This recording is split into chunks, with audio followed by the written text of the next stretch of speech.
சனாதன சக்திகளுக்கு துணை போகக்கூடிய வகையில் சீமானும் விஜயும் செயல்படுகிறார்கள் என்பதிலே எந்த சந்தேகமும் இல்லை. அவர்களுடைய செயல் திட்டம், அவருடைய அரசியல், அவருடைய போக்கு அனைத்தும் பிஜேபி RSSக்கு துணை போகக்கூடியதாக இருக்கிறது என்பதுதான் யதார்த்தமான உண்மை. இதை தமிழ்நாட்டு மக்கள் புரிந்து கொள்ள வேண்டும். இவர்கள் ஒருபுறம் தமிழ் தேசியம் பேசுவது போல் அவர்கள் நாடகம் ஆடுகிறார்கள். இவர்கள் ஒருபுறம் தனித்து நாங்கள் இயங்குகிறோம், திராவிட அரசியலையும் பேசுகிறோம், பெரியார் அரசியலையும் பேசுகிறோம் என்று சொல்லுகிறார்கள். ஆனால் இதுவரையில் பிஜேபி பற்றியோ RSS பற்றியோ இது போன்ற சனாதன சக்திகளின் கிறிஸ்தவ மக்களுக்கு எதிரான தாக்குதலை பற்றியோ ஏதாவது விஜய் வாய் திறந்திருக்கிறாரா? ஏன் பேசவில்லை? அவர் கொள்கை எதிரி என்கிறார். கொள்கை எதிரி என்றால் அவர்களை கொள்கை அடிப்படையிலே விமர்சிக்க வேண்டிய ஒரு தேவை இருக்கிறதா இல்லையா? கண்டிக்க வேண்டிய நேரத்தில் கண்டிக்க வேண்டுமா இல்லையா? கண்டிக்க முடியாது. ஏனென்றால் அவர்களுக்கு இடையிலே அப்படி ஒரு உறவு இருக்கிறது என்பதுதான் உண்மை.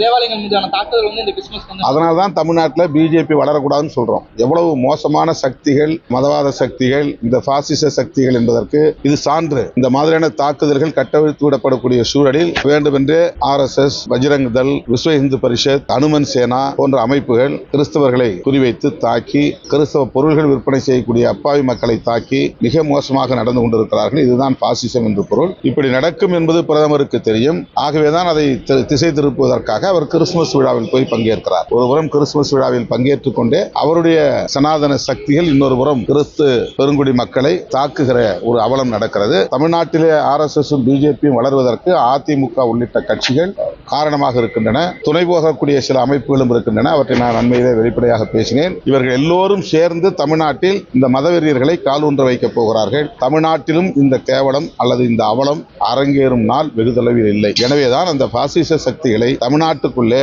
வளரவிடக்கூடாது, வலுப்பெறவிடக்கூடாது என்பதை தொடக்கத்திலிருந்து விடுதலை சிறுத்தைகள் கட்சி வலியுறுத்தி வருகிறோம். இந்த போக்கை மிக வன்மையாக கண்டிக்கிறோம்.